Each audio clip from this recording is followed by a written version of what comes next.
MLC ఎన్నికల్లో BRS అభ్యర్థుల గెలుపు ఖాయమని సర్వేలు చెబుతూ ఉన్నాయి. దాంతో భయం పట్టుకున్న కాంగ్రెస్ పార్టీ పట్టభద్రులకు కరీంనగర్లోని 10,000, ఇతర ప్రాంతాల్లో 7,000 రూపాయల చొప్పున ఇచ్చే యోచనలో ఉందని కేంద్ర మంత్రి బండి సంజయ్ వ్యాఖ్యలు చేశారు.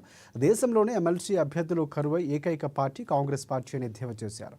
కామారెడ్డి పట్టభద్రులతో లింగాపూర్ వద్ద గల బృందావన్ గార్డెన్లో నిర్వహించిన ఆత్మీయ సమ్మేళనం కార్యక్రమంలో బండి సంజయ్ పాల్గొన్నారు. ఈ సందర్భంగా ఆయన మాట్లాడుతూ పట్టభద్రుల ఎమ్మెల్సీ అభ్యర్థిగా రోడ్డున వెళ్లే వారిని పట్టుకువచ్చారని, ఆయనకు సొంత ఎమ్మెల్యేల నుంచే మద్దతు కరువైందన్నారు. బీఆర్ఎస్ పార్టీది నా ఘర్ కా నా ఘార్ అన్నట్లుగా ఉందని వ్యవహారమన్నారు. వాళ్ళు ఎట్లుందంటే పరిస్థితి ఇలా చూసిన పేపర్ చూసి ఎల్ఆర్ఎస్ పేరుతో మళ్ళీ దోసుకునే ప్రయత్నం చేస్తున్నారు. ఎందుకంటే ఎక్కడ పోయినా అప్పులే.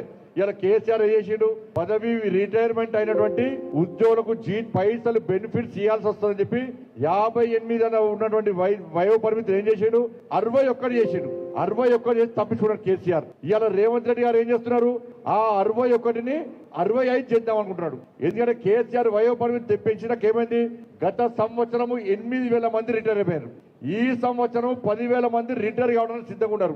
18,000 మంది రిటైర్ కావడానికి సిద్ధంగా ఉన్నారు. కాబట్టి వాళ్ళకు ఇవ్వాల్సిన బకాయిలు ఎంత ఉంటుందంటే 11,000 కోట్ల రూపాయలు ఇవ్వాలి. 11,000 కోట్ల రూపాయలు ఇవ్వాల్సి వస్తుందని చెప్పి ఇలా ఆ 61ని 65 చేసే ప్రయత్నం కాంగ్రెస్ పార్టీ చేస్తుంది.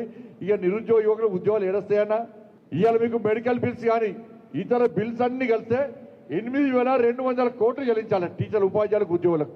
అవ్యకరిస్తాడు. ఫీజు రియంబర్స్మెంట్ 7,500 కోట్ల రూపాయలు ఇవ్వాలి, అవ్యకరిస్తాడు. ఇవన్నీ ఎవ్వి ఇయ్యలేక ఇలా ఎల్ఆర్ఎస్ పేరుతోని ఇలా మళ్ళా దోచుకునే ప్రయత్నం చేస్తున్నాడు. ఇవాళ వరకు 25 లక్షల దరఖాస్తులు వచ్చినాయి.